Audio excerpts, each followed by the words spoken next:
Most people approach getting lean like it happens in a vacuum. They set a goal to lose 30 or maybe 40 pounds, and the plan is simple. Put your head down and just diet for months on end until you hit the goal. And if you're 25 with no kids and a flexible schedule, this can work. But if you're 40 and above, life doesn't give you 6 months that you can just focus on fitness. You got a demanding job, family obligations, travel, holidays, and deadlines. And trying to stay in a calorie deficit for months while all that is going on becomes very difficult. So in this video, I want to introduce you to a new way of getting lean. It's a specific method I've used with a lot of busy clients over the last 12 years. And I'm going to explain what this method is and how to properly set it up with exact numbers. And if everything else you've done in the past has failed, then you gotta give this a try. Now let me introduce you to Mike. It's the beginning of the year and Mike decides he wants visible abs for the first time in his life. He's 42 years old, 5'9", 175 centimeters. He's 190 pounds or 86 kilos and needs to lose around 30 pounds or 14 kilos to get lean. He starts cleaning up his diet, paying attention to his calories, gets a gym membership, and hits the like button on my videos. And it works. Within 6 weeks, Mike's down 9 pounds or 4 kilos. But then mid-February hits and he has to travel for work. A few meals get out of control, he isn't able to keep up with training, and that ends up being a setback. He gets back from the trip, tries to lock in, but then March hits. Kid's schedule changes, work ramp-ups again as they approach the end of Q1, and he ends up stress eating, doesn't track all his food intake, and skips a bunch of workouts. By April, Mike is starting over for the third time. And as a coach, every year I see so many guys in this same situation. And the problem is, we don't have the luxury of life being stable for 4 to 6 months. It almost never is. And it's why for so many people, the traditional approach to dieting almost never works out. So here's a new way to approach this problem. It's based on a concept from software engineering called agile sprints. The idea is that the team doesn't work at maximum output for many months straight. They work in short, focused sprints, about 3 to 4 weeks of high intensity, followed by a review and a reset, and then they sprint again.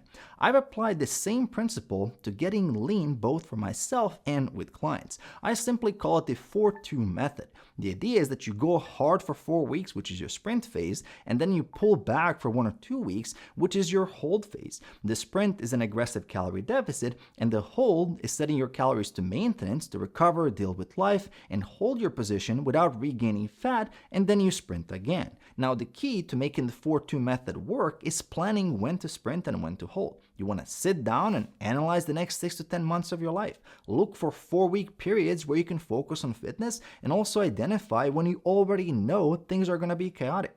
I did this right before my second daughter was born. I knew that when she came, sleep will be difficult, I'll have less time, there's going to be less energy, and training will take a hit. So I dieted hard for 4 months leading up to it. I did 3 sprints of 4 weeks each with 2 holds. It was one of the most efficient cuts I've ever done. And the goal with the 4-2 method is to just plan diet around life instead of planning life around the diet. Now, I want to also break down exactly what to do for each phase. So let's start with the sprint phase. Here's a protocol. First, you want to take your goal weight in pounds and multiply that by 11 to figure out your calories. So if your goal is 180 pounds, you'll be eating no more than 1980 calories per day during the sprint. Protein is your goal weight times 1 in grams. So 180 pounds means 180 grams of protein per day. And for your activity, your goal is to get 12K steps per day on average and lifting a minimum 3 times per week, full body sessions, 45 minutes focused on compound lifts, and hitting 6 hard sets per body part per week. That's it. We don't need to get more complicated than that. The plan focuses specifically on the highest leverage points. And by the way, if you want to help dialing in all the numbers and someone to keep you accountable through all of this, details for coaching are in the description below. Now, I also need to be honest about this phase. These are very hard. The calories are low from day one, the steps are high from day one, and there's no easing into it. But that's the point. You execute at a very high level for the short time window, knowing a break is coming. And this is where the 4-2 method has a big mental advantage over traditional continuous dieting, because psychologically, a defined hard period with an end date is much easier than this open-ended deficit with no finish line. And once you are done with your 4-week sprint, it's time for a hold phase. And there are 2 versions of taking a break from a diet. Version 1 is what most guys do, which is taking a break and eating whatever you want. pizzas, burgers, desserts, drinks on the weekends, and within 2 weeks you gain back what you've lost and you're starting over. Please don't do this. The point of these hold phases isn't to see how many cheat days you can cram in. The point is to give you a mental reset and allow you to focus on other areas of life so you can clear those out so you're ready to continue pushing in the next sprint. Now, version 2 and the right way of doing a hold phase is eating at a calculated maintenance for 1, ideally 2 weeks, and holding your position. Think of it like a video game where you're saving the progress you've made. And here's how to set up your maintenance calories.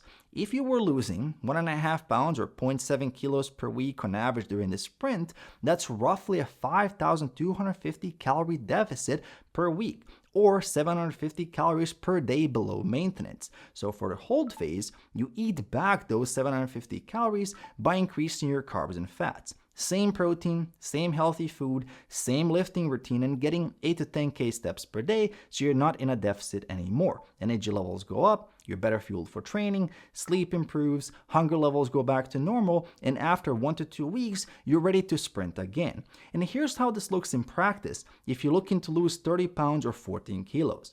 If you lose 6 pounds or 3 kilos per sprint, that's 5 sprints until you hit your goal. With each sprint being 4 weeks and each hold being 1 to 2 weeks, you're looking at roughly 24 to 28 weeks or 5.5 to 6.5 months until you hit your goal. And the best part about this is that you can work in all the most important life events like holidays, vacations, birthdays, anniversaries, and trips during those hold maintenance phases. Sure, the sprints are hard, but you also know a break is coming after just 4 weeks. And those breaks teach you how to maintain your results, they keep you mentally in the game, and make it much easier to hold on to muscle than a straight 6 months cut. So keeping the fat off long term gets a lot easier. And if you've tried the traditional approach and it has failed you, then try this out. It's a much smarter way, especially if you're over 40 and you want to get down to 12 to 15% body fat. And if you're looking for more guidance and you'd like me to take you through this entire process, check out the coaching details in the description below.